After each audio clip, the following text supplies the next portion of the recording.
Hello and welcome to Rookie Recap, a show on UCTV Sports where we'll dive into the debut season of the 58 players that were selected for the 2023 NBA Draft. My name is Julliana. And I'm Daisy Gonzalez. And today we'll look at the next 15 players that were drafted into the first round. Starting with draft pick number 16, Keante George.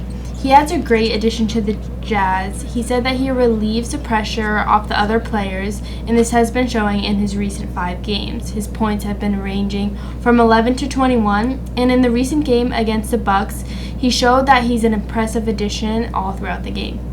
Yeah, I think where he really excels, especially in that game against the Bucks, is that he's confident on the court. He's very bold and comfortable. I think one of his weaknesses is that overall the Jazz aren't a super consistent team, so he was trying a lot of risky shots that just weren't making it in. So when you are that type of player, it can be a sort of high risk, low reward type of situation. With the 17th pick, Jaylen Hood, he started in the NBA but then was sent to the G League. And he did pretty well in the G League. His last game was January 26th, and he had 20 points. He's now back in the NBA, but he's not playing that much. And in the last few games, he only played a few minutes where he was scoring 1, 2, and 0 points. Yeah, and I'm not too surprised by this. I mean, the Lakers have a really established identity, so I don't really think they need another rookie. But as you'll see in the next couple of picks, there are some pretty legacy teams, I guess you could say, that have integrated their rookies pretty well. So maybe that's in the future for Jaylen, maybe not. Drafted 18th overall was Jaime Jaquez Jr. Now, I talked about him last episode and said he was doing really well with the Miami Heat. What do you have for stats? Yeah, he's shooting almost 50% from the field. His best month was in December, averaged around 16 points and 48 from the field and played all 13 games. He's averaging a ton of minutes and playing in a lot of games.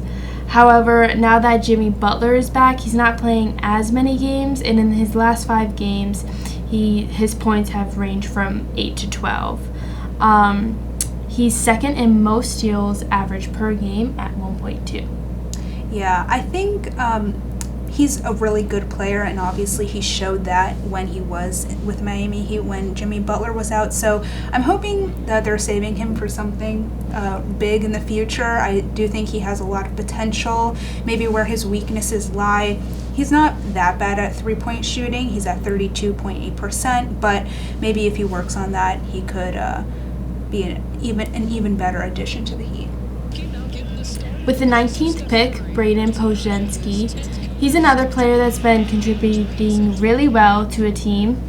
I think the Warriors need him. In his last 5 games, his points range from 15 to 6, and his best month was in December, but the points have been going down a little bit in January. Yeah, despite, his points, he's played all games. He's just had a little bit of a low-scoring month in January. Like Jaime Jaquez Jr., I hope they're saving him for something a little bit bigger, because I do think he can be a really good addition to the Warriors, especially where they are at now. I think where he excels is offensive rebounds. He's averaging 1.6 per game, and I think offensive rebounds are really important and something that sometimes teams seem to overlook. With the 20th pick, Whitmore, he fell significantly in the draft. He expected to go 8th according to ESPN, but then he went 20th. He was inactive a lot in November and December, and then he was sent to the G League, but now he's back, and since then he's been contributing a lot to the Rockets. In the last 5 games, his points has been ranging from 25 to 14, and his field goal percentage is good. It's about 47.6%. Yeah, I think the fact that Whitmore went to the G League, and whenever any player goes to the G League, it's not necessarily a bad thing. I think this is a prime example that being sent to the G League to hone in on shooting, on playing in this professional environment is really good, and it proves that it can come out with a significant positive impact. With the 21st pick, Clowney, He's been in and out of the G League. He's in the G League right now, but he's doing pretty well. In his last 5 games, he's had points ranging from 16 to 9, but he hasn't played since February 5th. Yeah, I think where Noah Clowney excels is his offensive rebounds. In the last 2 games, he's had 4 and 7. Overall, 7.6 average in total rebounds, which is pretty good. I think where he needs to work on is his three-point shot. I feel like I say this for everyone, but he's at 31.4 now. Not bad, but maybe if he works on that a little bit more in the G League, he can move on to the NBA.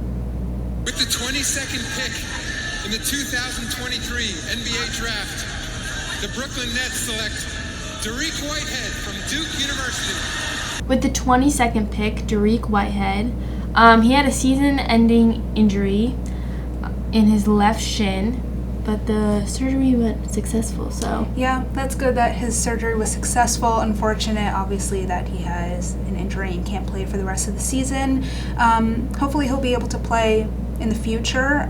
He's a really successful player. He was a really successful player at Duke, and I think Duke just produces a lot of really strong players, so hopefully he can bounce back from that. With the 23rd pick, Chris Murray, he played a few games in the G League and did well, and now he's back in the NBA, but he's not playing too much. In his last 5 games, his points have ranged from 0 to 8. Points and minutes vary from game to game, so... Yeah, so he's played a significant number of games, and I think the Blazers are just trying to determine his role on the team and seeing where he fits and where he excels in. I think overall, one of his weaknesses is that he's not the best shooter out there. He's 38.1% from the field and 28.3% from 3. So maybe if he is sent to the G League, he can improve his shot and come back a better player. Selected 24th overall was Prosper by Dallas. He was recalled from the G League on Monday, but he's averaging 9.3 minutes so far. He always gives 100% effort. The outside shooting and confidence will come eventually, and the improvements in these areas are already noticeable. I generally think he could be a rotation piece for Dallas by the end of the season. Drafted 25th overall was Marcus Sasser, selected by the Detroit Pistons. Now, this year he's played 45 games, averaging around 7 points and 16 minutes per game. I think where he really excels is his three-point shot. He's shooting about 43%, and he also scored 21 points, 1 rebound, and 2 assists in over 20 minutes off the bench in the Pistons' loss to the Clippers. Adding on to his three-point ability, Sasser's 5 made three-pointers tied his season high as he reached 20 points for the second time in his last 5 games, and for the 4th time this year. He has already shown that he has the NBA caliber range on his shot, shooting 42.9% from beyond the arc this season, and Sasser's usage and fantasy value could get a lot of boost if Alec Burks gets shipped out by the trade deadline. Drafted 26th overall was Ben Shepard by the Pacers. He has played 30 games so far, averaging around 10 minutes with 35% from 3. He's been in and out of the G League, but now he's back in the NBA. He had 0 points in the last 2 games, but he had 7 points in the game before. He's one of another rookie that isn't playing that much on the Pacers, but hopefully we will see that change soon. Drafted 27th overall was Nick Smith Jr. by the Hornets. He played 35 games and averaging around 15 minutes and 6 points per game, but has a three-point percentage of 46%, which is pretty good. He scored 12 points and had 1 steal in over 21 minutes against the Thunder last game. Yeah, Smith's skinny frame and lack of true point guard instincts give him a learning curve as a rookie, but his three-point shooting has been off the charts in his debut season. Drafted 28th overall was Bryce Sensabaugh by the Jazz. He has played 4 games so far, averaging around 3 minutes per game and 1 point. He was recently listed questionable due to left hip soreness. He hasn't played for the Jazz since January 12th, so even if the rookie forward is upgraded to available, it's unlikely he will receive significant playing time. Drafted 29th overall was Julian Strather by the Nuggets. He has played 33 games so far, averaging around 13 minutes and 6 points, and has a 32% from three.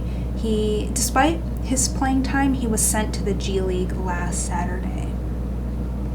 After missing nearly a month of action with a sprained and bruised right knee, Strather was finally cleared for action. While it's unclear how long he'll be with the Gold, it's likely to be multiple games as he works his way to get back into game shape. Selected 30th overall was Kobe Brown by the LA Clippers. He has played 31 games so far, averaging around 9 minutes and 2 points per game. Last game on the 7th, he played 3 minutes and had 3 points. He has also been in and out of the G League, but is currently in the NBA. Brown contributed from the bench, posted 7 points and 6 rebounds and 1 block over 21 minutes back in December versus the Kings. And those were the 15 players that were selected in the first round of the 2023 NBA Draft. My name is Julliana. And I'm Daisy Gonzalez. We'll see you next week.